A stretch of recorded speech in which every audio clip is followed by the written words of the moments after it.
ਵਾਹਿ ਖਾਲਸਾ ਵਾਹਿਗੁਰੂ ਜੀ ਕੀ ਫਤਿਹ।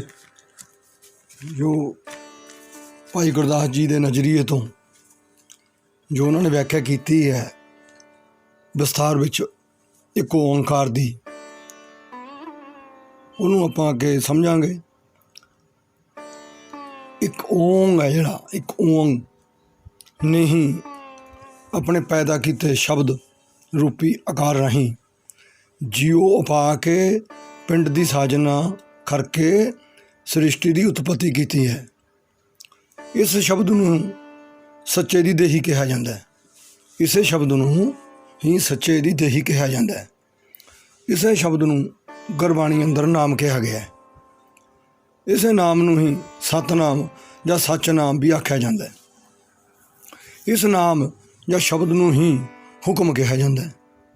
ਇਸੇ ਹੁਕਮ ਨਾਲ ਹੀ ਆਪਣੇ ਪੈਦਾ ਕੀਤੇ ਜੀਓ ਨੂੰ ਗੁਫਾ ਅੰਦਰ ਰੱਖ ਕੇ, ਇਸ ਜੀਓ ਅੰਦਰ ਆਪਣੀ ਜੋਤ ਰੱਖ ਕੇ ਭਮਣ ਦੇ ਰਾਹੀਂ ਆਪਣੀ ਇੱਛਾ ਅਨੁਸਾਰ ਵਾਜਾ ਵਜਾ ਰਿਹਾ। ਸਰੀਰ ਦੇ 9 ਦੁਆਰੇ ਪ੍ਰਗਟ ਕਰਕੇ 10ਵੇਂ ਵਿੱਚ ਆਪ ਆਪਣੇ ਪੈਦਾ ਕੀਤੇ ਜੀਓ ਅੰਦਰ ਸ਼ਬਦ ਰੂਪ ਵਿੱਚ ਰਵ ਰਿਹਾ ਹੈ। ਜੀਓ ਨੂੰ, ਆਪਣੇ ਪੈਦਾ ਕੀਤੇ ਜੀਓ ਨੂੰ ਆਪਣੀ ਇੱਛਾ ਅਨੁਸਾਰ ਸਵੈ ਖੁਦ ਭੰਗ ਕਰਕੇ ਚਿੱਤ ਅਤੇ ਮਨ ਦੇ ਰੂਪ ਵਿੱਚ ਦਵੈ ਰੂਪ ਭਾਵ ਕੇ ਦਾੜ ਰੂਪ ਕਰਕੇ ਇੱਕ ਚਿੱਤ ਤੋਂ 2 ਚਿੱਤ ਕੀਤਾ ਹੋਇਆ ਹੈ। ਆਪਣੇ ਹੁਕਮ ਨਾਲ ਪੈਦਾ ਕੀਤੇ ਹੋਏ ਜੀਵ ਦੇ ਮਨ ਅੰਦਰ ਮਾਇਆ ਦਾ ਮੋਹ ਪੈਦਾ ਕਰਕੇ, ਮਾਇਆ ਨਾਲ ਰਚਾ ਕੇ, ਮਾਇਆ ਨਾਲ ਜੋੜ ਕੇ ਸ੍ਰਿਸ਼ਟੀ ਪੈਦਾ ਕੀਤੀ ਹੈ।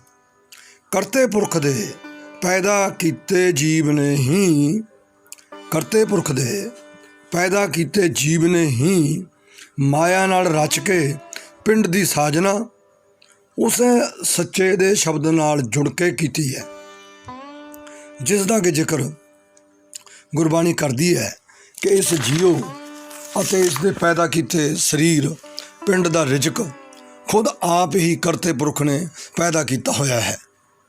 ਇਹਨਾਂ ਸਭ ਜੀਵਾਂ ਦੇ ਖਾਣ ਅਤੇ ਪਹਿਨਣ ਦਾ ਇੰਤਜ਼ਾਮ ਖੁਦ ਖੁਦਾਏ ਨੇ ਕਰ ਰੱਖਿਆ ਹੈ, ਜਿਹਦਾ ਜ਼ਿਕਰ ਗੁਰਬਾਣੀ ਕਰਦੀ ਹੈ। ਜੀਓ ਪਾਏ ਪਿੰਡ ਜਿਨ ਸਾਜਿਆ, ਦਿੱਤਾ ਪਹਿਨਣ ਖਾਣ।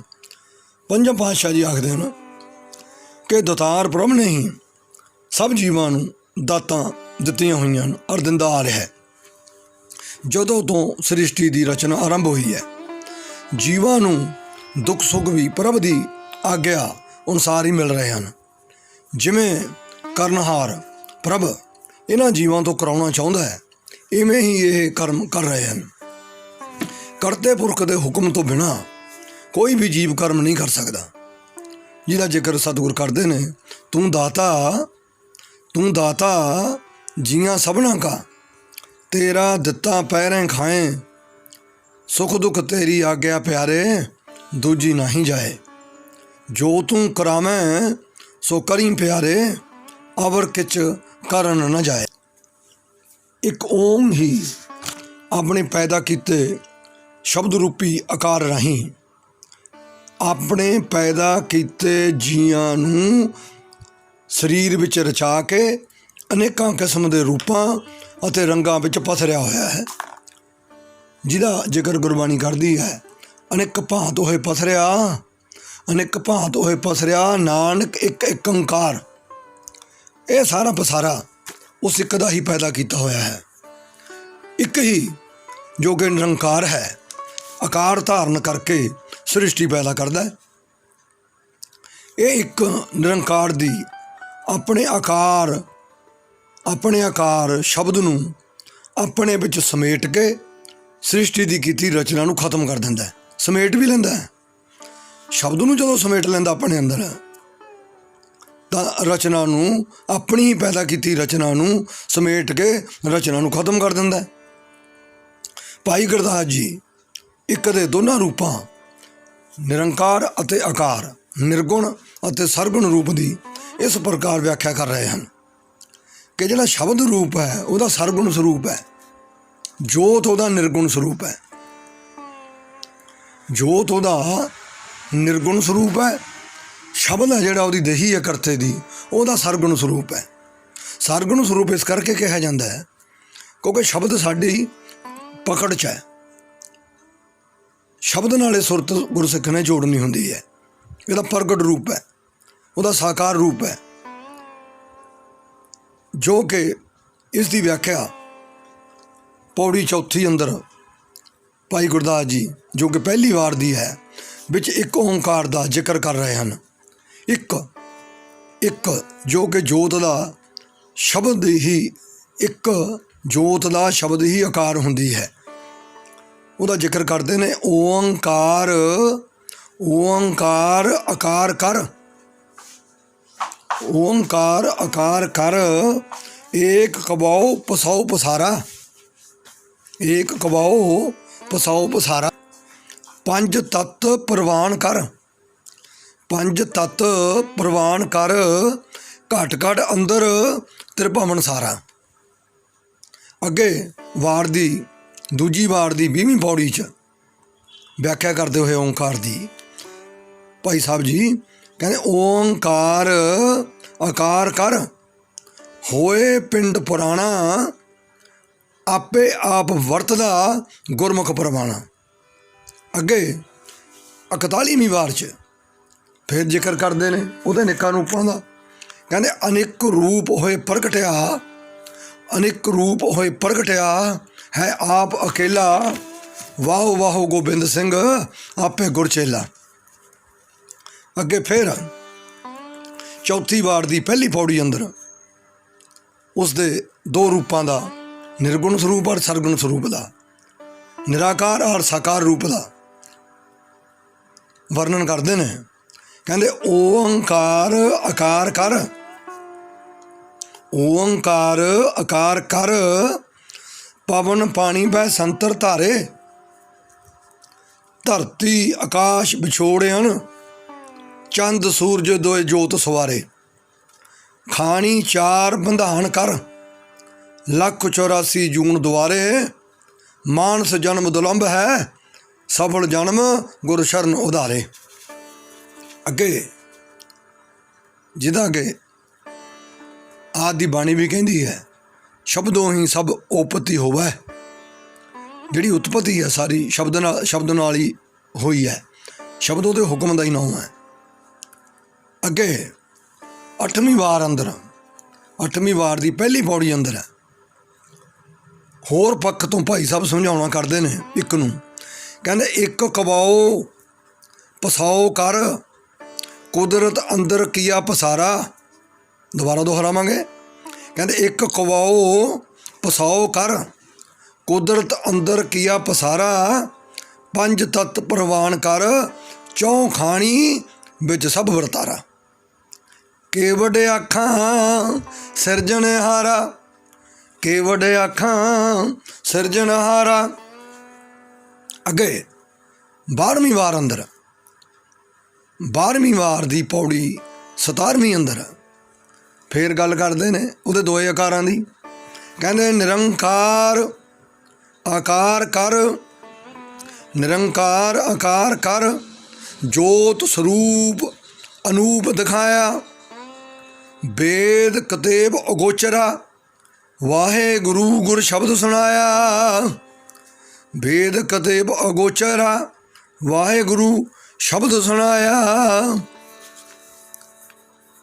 8ਵੀਂ ਵਾਰ ਦੀ 11ਵੀਂ ਪੌੜੀ ਅੰਦਰ ਉਸ ਪਾਰ ਬ੍ਰਹਮ ਦਾ ਬਣਾਇਆ ਹੋਇਆ ਆਕਾਰ ਪਸਾਰਾ,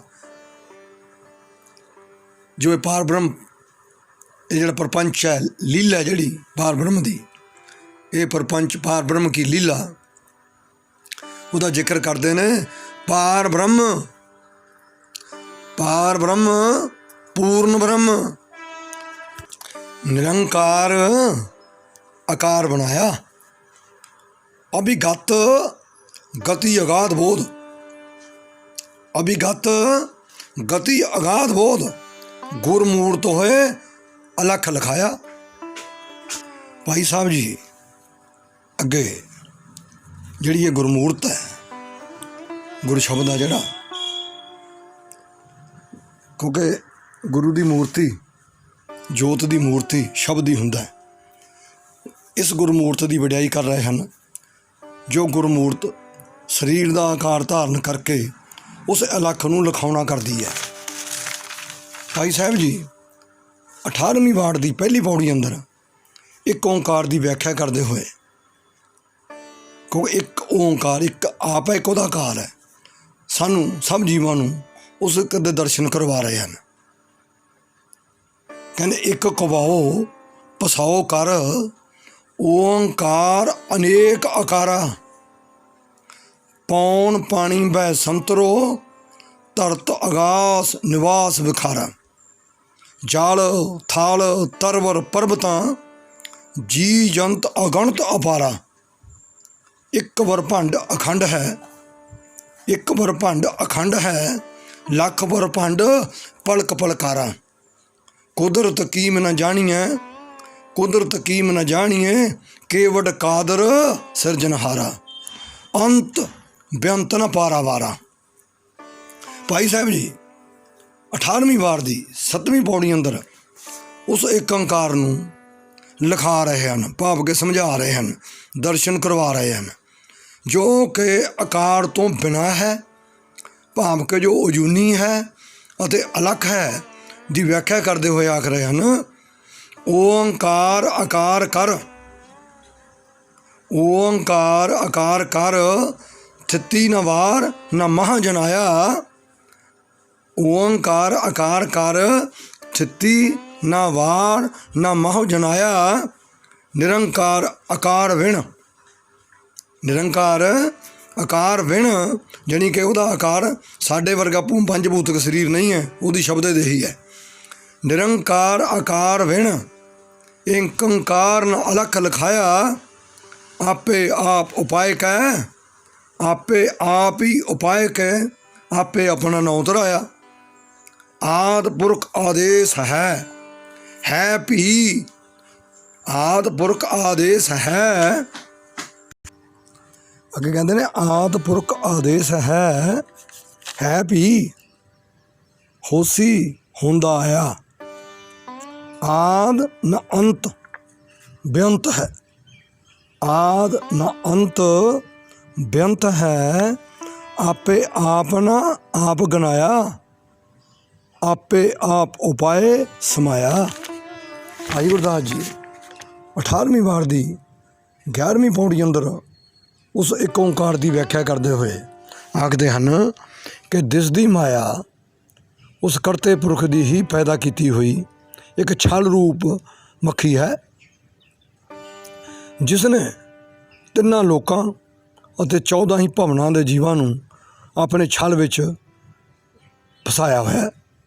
ਬ੍ਰਹਮਾ, ਵਿਸ਼ਨ ਅਤੇ ਮਹੇਸ਼ ਅਤੇ 10 ਹੀ ਅਵਤਾਰਾਂ ਨੂੰ ਮਾਇਆ ਨੇ ਆਪਣੀ ਉਂਗਲ ਉੱਤੇ ਆਪਣੇ ਇਸ਼ਾਰੇ ਨਾਲ ਸ਼ਰੇ ਬਾਜ਼ਾਰ ਨਚਵਾਇਆ ਹੈ ਅਤੇ ਨਚਵਾ ਰਹੀ ਹੈ। ਜਤੀ, ਸਤੀ, ਸੰਤੋਖੀ, ਸਿੱਧ ਅਤੇ ਨਾਥ ਆਦਿਕਾਂ ਨੂੰ ਮਾਇਆ ਰੂਪੀ ਛਲ ਨੇ ਬਹੁ ਰਸਤਿਆਂ ਪੰਥਾਂ ਉੱਤੇ ਭਰਮਾਇਆ ਹੋਇਆ ਹੈ। ਪਰ ਇਸ ਮਾਇਆ ਰੂਪੀ ਛਲ ਜਿਹੜੀ ਮੱਖੀ ਹੈ ਨੂੰ ਕਰਤੇ ਪੁਰਖ ਨੇ ਪੈਦਾ ਕਰਕੇ ਇਸੇ ਮਾਇਆ ਵਿੱਚ ਆਪਣਾ ਆਪ ਲੁਕਾ ਕੇ ਰੱਖਿਆ ਹੋਇਆ ਹੈ। ਮਾਇਆ ਦਿਸਦੀ ਹੈ, ਕਰਤਾ ਦ੍ਰਿਸ਼ ਹੈ। ਮਾਇਆ ਦਿਸਦੀ ਹੈ, ਕਰਤਾ ਦ੍ਰਿਸ਼ ਹੈ, ਪਰ ਕੁਦਰਤ ਮਾਇਆ ਪੈਦਾ ਕਰਕੇ ਕਾਦਰ ਕਰਤਾ ਕੁਦਰਤ ਦੇ ਵਿੱਚ ਹੀ ਵਸਿਆ ਹੋਇਆ ਹੈ। ਕਾਦਰ ਨੂੰ ਉਸਦੀ ਬਣਾਈ ਹੋਈ ਕੁਦਰਤ ਵਿੱਚੋਂ ਹੀ ਖੋਜਣਾ ਪੈਣਾ ਹੈ। ਕਾਦਰ ਨੂੰ ਉਸਦੀ ਬਣਾਈ ਹੋਈ ਕੁਦਰਤ ਵਿੱਚੋਂ ਹੀ ਖੋਜਣਾ ਪੈਣਾ ਹੈ। ਗੁਰਬਾਣੀ ਅੰਦਰ ਗੁਰੂ ਸਾਹਿਬ ਫਰਮਾਉਂਦੇ ਹਨ, ਬਲਿਹਾਰੀ ਕੁਦਰਤ ਵਸਿਆ, ਬਲਿਹਾਰੀ ਕੁਦਰਤ ਵਸਿਆ, ਤੇਰਾ ਅੰਤ ਨ ਜਾਈ ਲਖਿਆ। ਇੱਥੇ ਗੁਰਬਾਣੀ ਵਿਆਕਰਨ ਅਨੁਸਾਰ ਕੁਦਰਤ ਦੇ ਤੱਤੇ ਨੂੰ ਸਿਹਾਰੀ ਹੈ। ਕੁਦਰਤ ਵਿੱਚ ਬਲਿਹਾਰੀ ਕੁਦਰਤ ਵਸਿਆ, ਤੇਰਾ ਅੰਤ ਨ ਜਾਈ ਲਖਿਆ। ਅਤੇ ਅੱਗੇ ਫੇਰ ਹੈ, ਕੁਦਰਤ ਕਰਕੇ ਵਸਿਆ ਸੋਏ, ਕੁਦਰਤ ਕਰਕੇ ਵਸਿਆ ਸੋਏ। ਕੁਦਰਤ ਬਣਾ ਕੇ ਉਹਦੇ ਵਿੱਚ ਵਸਿਆ ਹੋਇਆ ਹੈ। ਉਸ ਕਰਤੇ ਨੇ ਹੁਕਮ ਕਰਕੇ, ਸ਼ਬਦ ਕਰਕੇ ਆਪਣਾ ਆਸਣ ਕੁਦਰਤ ਵਿੱਚ ਹੀ ਬਣਾਇਆ ਹੋਇਆ ਹੈ। ਪਰ ਕਰਤਾ ਆਪ ਮਾਇਆ ਤੋਂ ਲਿਪਤ ਹੈ। ਉਸ ਕਰਤੇ ਪੁਰਖ ਦੀ ਕੀਤੀ ਹੋਈ ਕੁਦਰਤ ਵੀ ਸੱਚੀ ਹੈ ਅਤੇ ਉਹ ਆਪ ਵੀ ਸੱਚਾ ਪਾਤਸ਼ਾਹ ਹੈ। ਬਾਣੀ ਆਸਾ ਦੀ ਵਾਰ ਅੰਦਰ ਪਹਿਲੇ ਪਾਤਸ਼ਾਹ ਜੀ ਆਖਦੇ ਹਨ, ਸੱਚੀ ਤੇਰੀ ਕੁਦਰਤ ਸੱਚੇ ਪਾਤਸ਼ਾਹ, ਸੱਚੀ ਤੇਰੀ ਕੁਦਰਤ ਸੱਚੇ ਪਾਤਸ਼ਾਹ। ਵਿਆਕਰਨ ਅਨੁਸਾਰ ਇੱਥੇ ਵੀ ਕੁਦਰਤ ਦੇ ਤੱਤੇ ਨੂੰ ਸਿਹਾਰੀ ਹੈ ਇੱਥੇ, ਪਰ ਇਹਦੀ ਜਿਹੜੀ ਪ੍ਰਕਰਨ ਅਨੁਸਾਰ ਇਹ ਇਸਤਰੀ ਲਿੰਗ ਲਫ਼ਜ਼ ਹੈ। ਕੁਦਰਤ ਦੇ ਤੱਤੇ ਨੂੰ ਜਿਹੜੀ ਇੱਥੇ ਸਿਹਾਰੀ ਹੈ ਉਹ ਇਸਤਰੀ ਲਿੰਗ ਸ਼ਬਦ ਦਾ ਲਿਖਾਇਕ ਹੈ। ਸੱਚੀ ਤੇਰੀ ਕੁਦਰਤ ਸੱਚੇ ਪਾਤਸ਼ਾਹ, ਦਿਸਦੇ ਸਭ ਆਕਾਰ ਉਸੇ ਕਾਦਰ ਦੀ ਕੀਤੀ ਹੋਈ ਕੁਦਰਤ ਦਾ ਹੀ ਕ੍ਰਿਸ਼ਮਾ ਹੈ। ਕੁਦਰਤ ਸਰਬ ਆਕਾਰ। ਆਸਾ ਜੀ ਦੀ ਵਾਰ ਅੰਦਰ ਹੀ ਗੁਰੂ ਸਾਹਿਬ ਆਖਦੇ ਹਨ ਕਿ ਸਭ ਕੁਦਰਤ ਤੇਰੀ ਪੈਦਾ ਕੀਤੀ ਹੋਈ ਹੈ ਅਤੇ ਤੂੰ ਇੱਕ ਹੀ ਸਾਰੀ ਕੀਤੀ ਹੋਈ ਕੁਦਰਤ ਦਾ ਕਾਦਰ ਹੈ ਅਤੇ ਕਰਤਾ ਹੈ। ਸਭ ਤੇਰੀ ਕੁਦਰਤ, ਤੂੰ ਕਾਦਰ ਕਰਤਾ। ਭਾਈ ਗੁਰਦਾਸ ਜੀ ਵਾਰ ਪੌੜੀ 19ਵੀਂ ਦੀ ਪਹਿਲੀ ਪੌੜੀ ਅੰਦਰ ਉਸ ਇੱਕ ਦੇ ਏਕੰਕਾਰ ਰੂਪ ਅਤੇ ਓਂਕਾਰ ਰੂਪ ਦੀ ਵਿਆਖਿਆ ਕਰਦੇ ਹੋਏ ਆਖਦੇ ਹਨ ਕਿ ਇੱਕ ਏਕੰਕਾਰ ਨੇ ਹੀ ਓਂਕਾਰ ਰੂਪ ਧਾਰ ਕੇ ਗੁਰਮੁਖ ਦਾ ਰੂਪ ਉਪਾਇਆ ਹੈ। ਓਂਕਾਰ ਹੀ ਗੁਰਮੁਖ ਰੂਪੀ ਆਕਾਰ ਧਾਰ ਕੇ ਪ੍ਰਗਟ ਹੋਇਆ ਹੈ, ਜਿਹਦਾ ਜ਼ਿਕਰ ਕਰਦੇ ਨੇ। ਕਹਿੰਦੇ ਗੁਰਮੁਖ ਏਕੰਕਾਰ ਆਪ ਹੀ ਉਪਾਇਆ। ਗੁਰਮੁਖ ਏਕੰਕਾਰ ਆਪ ਹੀ ਉਪਾਇਆ। ਗੁਰਮੁਖ ਵੀ ਉਹਦਾ ਪੈਦਾ ਕੀਤਾ। ਓਂਕਾਰ ਆਕਾਰ ਪ੍ਰਗਟੀ ਆਇਆ। ਪੰਜ ਤਤ ਵਿਸਥਾਰ ਚਲਤ ਰਚਾਇਆ। ਖਾਣੀ ਬਾਣੀ ਚਾਰ ਜਗਤੋਂ ਪਾਇਆ। ਕੁਦਰਤੀ ਅਗੰਮ ਅਪਾਰ ਅੰਤ ਨ ਪਾਇਆ। ਸੱਚ ਨਉ ਕਰਤਾਰ ਸੱਚ ਸਮਾਇਆ। ਭਾਈ ਸਾਹਿਬ ਜੀ ਆਖਦੇ ਹਨ ਕਿ ਉਸ ਦੀ ਕੀਤੀ ਹੋਈ ਕੁਦਰਤ, ਉਸ ਦੀ ਪੈਦਾ ਕੀਤੀ ਹੋਈ ਮਾਇਆ ਵੀ ਮਨੁੱਖੀ ਬੁੱਧੀ ਦੀ ਪਕੜ ਤੋਂ ਪਰੇ ਹੈ ਅਤੇ ਉਹ ਕੁਦਰਤ ਦਾ ਕਰਤਾ ਵੀ ਮਨੁੱਖੀ ਬੁੱਧੀ ਲਈ ਅਗੰਮ ਹੀ ਬਣਿਆ ਹੋਇਆ ਹੈ। ਮਨੁੱਖੀ ਬੁੱਧੀ ਕਾਦਰ ਅਤੇ ਕੁਦਰਤ, ਮਾਇਆ ਅਤੇ ਬ੍ਰਹਮ ਦਾ ਪਾਰ ਨਹੀਂ ਪਾ ਸਕਦੀ। ਮਨੁੱਖੀ ਬੁੱਧੀ ਵਾਸਤੇ ਮਾਇਆ ਅਤੇ ਬ੍ਰਹਮ ਅਪਾਰ ਹੀ ਬਣੇ ਰਹਿੰਦੇ ਹਨ ਔਰ ਬਣੇ ਰਹਿਣਗੇ। ਮਨੁੱਖੀ ਬੁੱਧੀ ਉਸ ਸੱਚੇ ਨੌਲ ਨਾਲ ਜੁੜ ਕੇ ਉਸ ਕਰਤਾਰ ਵਿੱਚ ਜੋ ਕਿ ਸੱਚ ਹੈ ਸਮਾ ਸਕਦੀ ਹੈ। ਸਿਰਫ ਸੁਰਤ ਕਰਕੇ। ਸਰੀਰ ਮਾਇਆ ਹੈ, ਸਰੀਰ ਮਾਇਆ ਵਿੱਚ ਹੀ ਸਮਾਇਆ ਕਰਦਾ ਹੈ। ਜਦੋਂ ਤੋਂ ਸ੍ਰਿਸ਼ਟੀ ਰਚਨਾ ਪੈਦਾ ਹੋਈ ਹੈ ਉਸ ਸਮੇਂ ਤੋਂ ਲੈ ਕੇ ਹੀ ਵਿਗਿਆਨੀ ਉਸ ਦੀ ਮਾਇਆ ਦਾ ਅੰਤ ਲੱਭਦੇ ਆ ਰਹੇ ਹਨ ਅਤੇ ਅੱਜ ਵੀ ਵਿਗਿਆਨੀ ਪੂਰੇ ਜ਼ੋਰ ਸ਼ੋਰ ਨਾਲ ਉਸ ਦੀ ਕੁਦਰਤ ਦਾ ਪਾਰ ਪਾਉਣ ਵਿੱਚ ਰੁੱਝੇ ਹੋਏ ਹਨ। ਪਰ ਭਗਤ ਜਨ ਉਸ ਦੀ ਕੁਦਰਤ ਅਤੇ ਕਾਦਰ ਦਾ ਅੰਤ ਜਾਂ ਪਾਰ ਪਾਉਣ ਦੀ ਬਜਾਏ ਉਸ ਕਾਦਰ ਦੇ ਹੁਕਮ ਭਾਣੇ ਨਾਲ ਜੁੜੇ ਰਹਿਣ ਵਿੱਚ ਹੀ ਮਸਰੂਫ ਰਹਿੰਦੇ ਹਨ ਔਰ ਹਨ। ਭਗਤ ਜਨਾਂ ਨੂੰ ਇਤਨਾ ਗਿਆਨ, ਇਤਨੀ ਸੋਝੀ ਹੈ ਕਿ ਕੁਦਰਤ ਉਸ ਕਾਦਰ ਦੀ ਮਾਇਆ ਹੈ। ਕਾਦਰ ਨੂੰ ਕੁਰਬਾਨ ਕੁਦਰਤ ਮਾਇਆ। ਕਾਦਰ ਨੂੰ ਕੁਰਬਾਨ ਕੁਦਰਤ ਮਾਇਆ। ਭਗਤਾਂ ਨੂੰ ਇਸ ਗੱਲ ਦੀ ਵੀ ਸਮਝ ਹੈ। ਭਗਤ ਜਨਾਂ ਨੂੰ ਇਤਨਾ ਗਿਆਨ ਹੁੰਦਾ ਹੈ ਕਿ ਜਦੋਂ ਕਾਦਰ ਹੀ ਬੇਅੰਤ ਹੈ ਤਾਂ ਉਸਦੀ ਕੀਤੀ ਹੋਈ ਮਾਇਆ ਵੀ ਬੇਅੰਤ ਹੀ ਹੈ। ਭਗਤ ਜਨਾਂ ਦੀ ਬਿਆਨੀ ਹੋਈ ਇਹ ਸੱਚਾਈ ਅੱਜ ਤੱਕ ਵੀ ਕਾਇਮ ਹੈ ਅਤੇ ਅੱਗੇ ਵੀ ਇਹੀ ਸੱਚਾਈ ਬਣੀ ਰਹੇਗੀ। ਇਸ ਲਈ ਗੁਰਜਨਾਂ ਦੀ ਬਾਣੀ ਨੂੰ ਸੱਚੀ ਬਾਣੀ ਮੰਨਿਆ ਜਾਂਦਾ ਹੈ ਅਤੇ ਚਾਰੇ ਯੁੱਗਾਂ ਅੰਦਰ ਹੀ ਸੱਚੀ ਬਣੀ ਰਹਿੰਦੀ ਹੈ। ਜੋ ਵੀ ਉਸ ਕਰਤੇ ਪੁਰਖ ਦਾ ਅੰਤ ਪਾਉਣ ਗਏ ਜੋ ਕਿ ਅਨੰਤ ਹੈ, ਬੇਅੰਤ ਹੈ, ਆਖਰ ਨੂੰ ਹਾਰ ਕੇ ਆਪਣਾ ਹੀ ਅੰਤ ਕਰਵਾ ਬੈਠੇ। ਬ੍ਰਹਮਾ ਵੀ ਇੱਕ ਵਾਰੀ ਉਸ ਦੀ ਮਾਇਆ ਦਾ ਅੰਤ ਪਾਉਣ ਤੁਰਿਆ ਸੀ ਆਖਰ ਨੂੰ ਨੇਤ ਨੇਤ ਬਿੰਦ ਬਿੰਦ ਕਹਿ ਕੇ ਛੁੱਟਿਆ ਸੀ, ਜਿਹਦਾ ਜ਼ਿਕਰ ਗੁਰਬਾਣੀ ਕਰਦੀ ਹੈ ਆਦਿ। ਓੜਕ ਓੜਕ ਭਾਲ ਨਾ ਓੜਕ ਪਾਇਆ, ਓੜਕ ਓੜਕ ਭਾਲ ਨਾ ਓੜਕ ਪਾਇਆ, ਓੜਕ ਭਾਲਣ ਗਏ ਸਫੇਰ ਨਾ ਆਇਆ। ਮੁੜ ਕੇ ਹੀ ਨਹੀਂ ਆਏ, ਦਿਸੇ ਹੀ ਨਹੀਂ।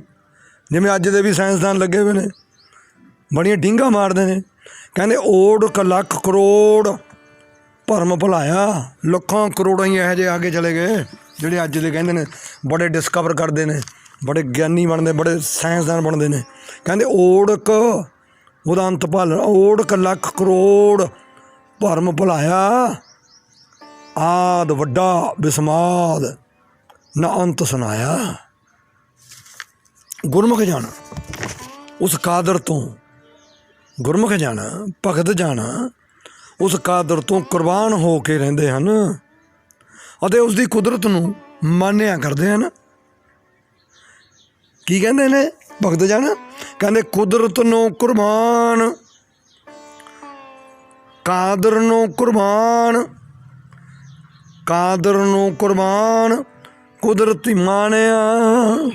ਭਾਈ ਸਾਹਿਬ ਜੀ ਇੱਕ ਨਿਰੰਕਾਰ ਨੂੰ ਆਦੇਸ਼ ਨਮਸਕਾਰ ਕਰਦੇ ਹੋਏ ਆਖਦੇ ਹਨ ਕਿ ਹੇ ਆਦਿ ਪੁਰਖ, ਤੈਨੂੰ ਆਦੇਸ਼ ਹੈ ਜਿਸ ਨੇ ਸੰਸਾਰ ਦਾ ਖੇਲ ਰਚਾਇਆ ਹੋਇਆ ਹੈ, ਤੂੰ ਹੀ ਸਾਰੇ ਕੁਝ ਦਾ ਮੁੱਢ ਆਦ ਹੈ। ਇਹਦਾ ਜ਼ਿਕਰ ਭਾਈ ਸਾਹਿਬ ਜੀ ਕਰਦੇ ਨੇ, ਆਦਿ ਪੁਰਖ ਆਦੇਸ਼ ਖੇਲ ਰਚਾਇਆ। ਇੱਕ ਓਂਕਾਰ ਦੀ ਵਿਆਖਿਆ ਕਰਦੇ ਹੋਏ ਪਹਿਲੇ ਪਾਤਸ਼ਾਹ ਜੀ ਰਾਗ ਰਾਮਕਲੀ ਅੰਦਰ ਫਰਮਾਉਂਦੇ ਹਨ ਕਿ ਓਂਕਾਰ ਨੇ ਹੀ ਬ੍ਰਹਮਾ ਮਨ ਦੀ ਉਤਪਤੀ ਕੀਤੀ ਹੈ, ਓਂਕਾਰ ਨੇ ਹੀ ਬ੍ਰਹਮ ਚਿੱਤ ਪੈਦਾ ਕੀਤਾ ਹੈ। ਭਾਵ ਕਿ ਇੱਕ ਨੇ ਹੀ, ਭਾਵ ਕਿ ਇੱਕ ਨੇ ਹੀ ਸਵੈ ਨੂੰ, ਇੱਕ ਨੇ ਹੀ ਆਪਣੀ ਇੱਛਾ ਅਨੁਸਾਰ ਪੈਦਾ ਕੀਤੇ ਜੀਵ ਨੂੰ ਭੰਗ ਕਰਕੇ, ਇੱਕ ਨੇ ਹੀ ਖੁਦ ਆਪਣੇ ਹੀ ਪੈਦਾ ਕੀਤੇ ਜੀਵ ਨੂੰ ਦੁਚਿੱਤੀ ਵਿੱਚ ਪਾ ਕੇ ਇੱਕ ਓਂਕਾਰ ਦੀ ਮੂਰਤੀ ਭੰਗ ਕਰਕੇ ਮਾਇਆ ਨਾਲ ਜੋੜ ਰੱਖਿਆ। ਆਪ ਇਹ ਲਿਪਤ ਵੀ ਹੈ, ਸਭ ਕੇ ਮੱਧ, ਸਭ ਕੇ ਮੱਧ ਅਲਿਪਤ ਹੋ ਰਿਹਾ ਹੈ। ਗੁਰਬਾਣੀ ਇਸ ਪੱਖ ਤੋਂ ਬਿਆਨ ਕਰਦੀ ਹੈ। ਇੱਕ ਓਂਕਾਰ ਦੀ ਹੀ ਮੂਰਤੀ ਸ਼ਬਦ ਹੈ, ਇੱਕ ਦਾ ਆਕਾਰ ਸ਼ਬਦ ਧੁਨੀ ਹੈ, ਇੱਕ ਓਂਗ ਦੇ ਆਕਾਰ, ਇੱਕ ਓਂਗ ਦੇ ਆਕਾਰ ਸ਼ਬਦ ਤੋਂ ਹੀ ਸਾਰੀ ਸ੍ਰਿਸ਼ਟੀ ਦੀ ਉਤਪਤੀ ਹੋਈ ਹੈ। ਓਂਗ ਦਾ ਸ਼ਬਦ ਹੀ ਸਾਰੇ ਸੰਸਾਰ ਦੇ ਪ੍ਰਾਣੀਆਂ ਦਾ ਗੁਰ ਹੈ। ਗੁਰ ਜੋ ਕਿ ਜੋਤ ਰੂਪ ਹੈ ਦੀ ਮੂਰਤੀ ਦੇਹੀ ਸ਼ਬਦ ਹੀ ਹੈ, ਜਿਹਦਾ ਜ਼ਿਕਰ ਭਾਈ ਸਾਹਿਬ ਕਰਦੇ ਨੇ। ਕਹਿੰਦੇ ਗੁਰ ਮੂਰਤ, ਮੂਰਤੀ ਦੇ ਤੱਤੇ ਨੂੰ ਸਿਹਾਰੀ ਹੈ। ਇਸਤਰੀ ਲਿੰਗ ਲਫ਼ਜ਼ ਹੈ ਨਾ ਮੂਰਤੀ। ਗੁਰਮੂਰਤੀ ਗੁਰ ਸ਼ਬਦ ਹੈ, ਇਹ ਤਾਂ ਗੁਰ ਦੇ ਰਾਰੇ ਨੂੰ, ਪਹਿਲਾ ਗੁਰ ਦਾ ਰਾਰਾ ਮੁਕਤ ਹੈ ਗੁਰਮੂਰਤੀ, ਅਗਲੇ ਗੁਰ ਦੇ ਰਾਰੇ ਨੂੰ ਸਿਹਾਰੀ ਹੈ ਦਾ, ਕਿਉਂਕਿ ਕਾਰਕ ਲੱਗਿਆ ਨਾ। ਗੁਰਮੂਰਤੀ ਗੁਰ ਸ਼ਬਦ ਹੈ, ਗੁਰ ਦਾ ਸ਼ਬਦ ਹੀ ਗੁਰ ਦੀ ਮੂਰਤੀ ਹੈ। ਸੰਸਾਰ ਦੇ ਜਿਸ ਵੀ ਜੀਵ ਦੀ ਸੁਰਤ ਲਿਵ ਇਸ ਛਾਛ ਸ਼ਬਦ ਨਾਲ ਜੁੜ ਜਾਂਦੀ ਹੈ, ਉਹ ਭਵ ਸਾਗਰ ਤੋਂ ਤਰ ਜਾਂਦੀ ਹੈ, ਜਿਹਦਾ ਜ਼ਿਕਰ ਧੁਰਕੀ ਬਾਣੀ ਕਰਦੀ ਹੈ। ਸੁਰਤ ਸ਼ਬਦ ਭਵ ਸਾਗਰ ਤਰੀ ਹੈ, ਅਤੇ ਸ਼ਬਦ ਦੇ ਤੱਤੇ ਨੂੰ, ਸ਼ਬਦ ਦੇ ਦੱਦੇ ਨੂੰ ਸਿਹਾਰੀ ਹੈ, ਸੁਰਤ ਦੇ ਤੱਤੇ ਨੂੰ ਵੀ ਸਿਹਾਰੀ ਹੈ। ਕਿਉਂਕਿ ਅਸੀਂ ਵਿਆਕਰਨ ਵਾਲਾ ਪੱਖ ਵੀ ਲੈ ਕੇ ਚੱਲਣਾ ਨਾ। ਸੁਰਤ ਇਸਤਰੀ ਲਿੰਗ ਲਫ਼ਜ਼ ਹੈ, ਸ਼ਬਦ ਜਿਹੜਾ ਕਾਰਕ ਜਿਹੜੇ ਸ਼ਬਦ ਦੇ ਦੱਦੇ ਨੂੰ ਸਿਹਾਰੀ ਲੱਗੀ ਹੈ, ਕਿਉਂਕਿ ਸੁਰਤ ਨਾਲ, ਸੁਰਤ ਜਿੱਥੇ ਵੀ ਆਊਗਾ ਲਫ਼ਜ਼ ਉਹ ਤੱਤੇ ਨੂੰ ਸਿਹਾਰੀ ਆਊਗੀ ਆਊਗੀ। ਉਹਦੇ ਜਿਹੜਾ ਸ਼ਬਦ ਹੈ ਮੁਕਤਾ ਵੀ ਆ ਜਾਂਦਾ ਹੈ, ਦੱਦਾ ਔਂਕੜ ਨਾਲ ਵੀ ਆ ਜਾਂਦਾ ਹੈ, ਪਰ ਇੱਥੇ ਦੱਦੇ ਨੂੰ ਸਿਹਾਰੀ ਹੈ। ਸੁਰਤ ਸ਼ਬਦ ਜਿਹਦੀ ਸੁਰਤ ਸ਼ਬਦ ਦੇ ਵਿੱਚ ਜੁੜ ਜਾਂਦੀ ਹੈ, ਭਾਵਰ ਸਾਗਰ ਤਰੀ ਹੈ। ਜਿਹੜੇ ਜੀਵ ਦੀ ਸੁਰਤ ਭਵ ਸਾਗਰ ਭਾਵ ਕੇ ਸਰੀਰ ਨੂੰ ਤਰ ਜਾਂਦੀ ਹੈ, ਨਾਨਕ ਜੀ ਆਖਦੇ ਹਨ ਉਹ ਸੁਰਤ ਫਿਰ ਬੁੱਧੀ ਰੂਪ ਹੋ ਕੇ ਨਾਮ ਦਾ ਵਿਖਿਆਨ ਕਰਿਆ ਕਰਦੀ ਹੈ। ਨਾਨਕ ਨਾਮ ਬਖਾਣੈ ਸੁਰਤ ਸ਼ਬਦ ਦੀ ਭਵ ਸਾਗਰ ਤਰੀਐ, ਨਾਨਕ ਨਾਮ ਬਖਾਣੈ। ਕੀ ਪਤਾ ਲੱਗੂ ਵੀ ਕਿਹਦੀ ਸੁਰਤ ਸ਼ਬਦ ਨਾਲ ਜੁੜੀ ਹੋਈ ਹੈ? ਉਹਦਾ ਜ਼ਿਕਰ ਕਰਦੇ ਨੇ ਸਤਿਗੁਰੂ। ਕਹਿੰਦੇ ਉਹ ਫਿਰ ਨਾਮ ਦਾ ਵਿਖਿਆਨ ਕਰਦੀ ਹੈ। ਜਿਵੇਂ ਕਹਿੰਦੇ ਮੈਂ ਕਹਿਆ ਸਭ ਹੁਕਮ ਆਓ ਜੀਓ, ਨਾਨਕ ਨਾਮ ਬਖਾਣੈ। ਨਾਨਕ ਫਿਰ ਹੁਕਮ ਦਾ ਵਿਖਿਆਨ ਕਰਦਾ, ਉਸ ਸ਼ਬਦ ਦੀ ਸੋਝੀ ਕਰਾਉਂਦੇ ਨੇ। ਫਿਰ ਜਿਹਦੀ ਸੁਰਤ ਉਹ ਸ਼ਬਦ ਨਾਲ, ਸਾਜ ਸ਼ਬਦ ਨਾਲ ਜੁੜ ਜਾਂਦੀ ਹੈ, ਉਹਦਾ ਕੀ ਪ੍ਰੂਫ ਹੈ ਵੀ ਕਿਹਦੀ ਜੁੜ ਗਈ ਕਿਹਦੀ ਨਹੀਂ ਜੁੜੀ? ਉਹ ਨਾਮ ਦਾ ਵਿਖਿਆਨ ਕੀਤਾ ਭਗਤਾਂ ਨੇ ਫਿਰ ਗੁਰਬਾਣੀ 'ਚ।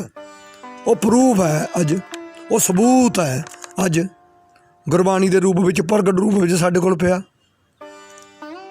ਕਹਿਣ ਨੂੰ ਤਾਂ ਸਾਰੇ ਹੀ ਕਹਿੰਦੇ ਨੇ ਮੇਰੀ ਨਾਮ ਨਾਲ ਜੁੜ ਗਈ। ਨਾਮ ਨਾਲ ਦਾ ਨਾਮ ਰਾਧਾ ਸਵਾਮੀ ਵੀ ਸੁਰਤ ਜੋੜਦੇ ਨੇ। ਸਾਰੇ ਹੀ ਕਹਿੰਦੇ ਨੇ ਵੀ ਅਸੀਂ ਸ਼ਾਦੀ ਸ਼ਬਦ ਨਾਲ ਸੁਰਤ ਜੁੜ ਗਈ। ਸਬੂਤ ਕੀ ਹੈ? ਸਬੂਤ ਕੀ ਹੈ? ਨਾਮ ਦਾ ਵਿਖਿਆਨ ਕਰਨ, ਸਪੀਕਰ ਲਾ ਕੇ ਪ੍ਰਗਟ ਰੂਪ ਹੋ ਗਏ, ਅੰਦਰ ਬੈਠੇ ਡੇਰਿਆਂ 'ਚ ਜੋ ਮਰਜ਼ੀ ਬੋਲੀ ਜਾਣ। ਖਬਰਾਂ ਕੁਸਰ ਮੁਸਰ ਕੀ ਕਰਦੇ ਨੇ, ਕੀ ਕੁਸਰ ਮੁਸਰ ਹੁੰਦੀ ਹੈ, ਕੰਨ 'ਚ ਕੀ ਕੱਚਾ ਮੰਡੀ ਘੁਰ ਕਰਦੇ ਨੇ। ਸਾਹਮਣੇ ਆਉਣ ਮੈਦਾਨ 'ਚ ਨਾਮ ਦਾ ਵਿਖਿਆਨ ਕਰਨ। ਜੇ ਉਹਨਾਂ ਦੀ ਸੁਰਤ ਮੰਡਲਾਂ 'ਚ ਜਾ ਕੇ ਜੁੜ ਗਈ ਨਾਮ ਨਾਲ, ਫਿਰ ਨਾਮ ਦਾ ਵਿਖਿਆਨ ਕਰਨ, ਨਾਮ ਸਮਝਾਉਣ। ਭਗਤਾਂ ਨੇ ਨਾਮ ਦਾ ਵਿਖਿਆਨ ਕੀਤਾ, ਭਗਤਾਂ ਨੇ ਨਾਮ ਦਾ ਵਿਖਿਆਨ ਕੀਤਾ। ਉਹ ਸ਼ਬਦ ਦਾ ਸਰੂਪ ਦੱਸਿਆ, ਉਹ ਸ਼ਬਦ ਬਾਰੇ ਸੰਸਾਰ ਨੂੰ ਸਮਝਾਉਣਾ ਕੀਤਾ। ਜਾਂ ਤਾਂ ਅੰਦਰ ਪਾਪ ਹੈ ਇਹਨਾਂ ਦੇ ਕੋਈ, ਜਾਂ ਫਿਰ ਹਨੇਰੇ 'ਚ ਹੱਥ ਪੈਰ ਮਾਰਦੇ ਨੇ। ਦੱਸਣ, ਆਉਣ, ਆ ਜਾਣ, ਕੋਈ ਗੱਲ ਨਹੀਂ। ਅੱਜ ਇੰਨੀ ਵਿਆਖਿਆ ਕਰਾਂਗੇ ਜੋ ਵਿਆਖਿਆ ਭਾਈ ਗੁਰਦਾਸ ਜੀ ਤੋਂ ਸਮਝੀ ਹੈ, ਉਹਦੇ ਬਾਰੇ ਜਿਹੜੀ ਵਿਚਾਰ ਹੈ, ਇਹ ਵਿਚਾਰ ਬਾਰੇ ਸੰਗਤਾਂ ਦੇ ਚਰਨਾਂ 'ਚ ਸਿਰਮਰ ਬੇਨਤੀ ਹੈ ਵੀ ਜੋ ਗਲਤੀਆਂ ਨੇ ਉਹਦੇ ਵੱਲ ਜ਼ਰੂਰ ਧਿਆਨ ਦਿਵਾਇਆ ਜਾਵੇ, ਤਾਂ ਕਿ ਅੱਗੇ ਤੋਂ ਉਹ ਗਲਤੀ ਨੂੰ ਦੁਰਸਤ ਕਰਕੇ ਹੀ ਵਿਚਾਰਿਆ ਜਾਵੇ। ਕਿਉਂਕਿ ਭੁੱਲਣ ਅੰਦਰ ਸਭ ਕੁਝ ਹੈ, ਭੁੱਲ ਤਾਂ ਗੁਰੂ ਕਰਤਾਰ ਹੈ। ਇਸ ਕਰਕੇ ਗਲਤੀਆਂ ਦਾ ਨੋਟਿਸ ਸੰਗਤ ਲੈਂਦੀ ਰਹੇ, ਤਾਂ ਕਿ ਅਸੀਂ ਲਾਹਾ ਸਾਰੇ ਇਸ ਵਿਚਾਰ ਵਿੱਚੋਂ ਲੈਂਦੇ ਰਹੀਏ। ਵਾਹਿਗੁਰੂ ਜੀ ਕਾ ਖਾਲਸਾ, ਵਾਹਿਗੁਰੂ ਜੀ ਕੀ ਫਤਿਹ।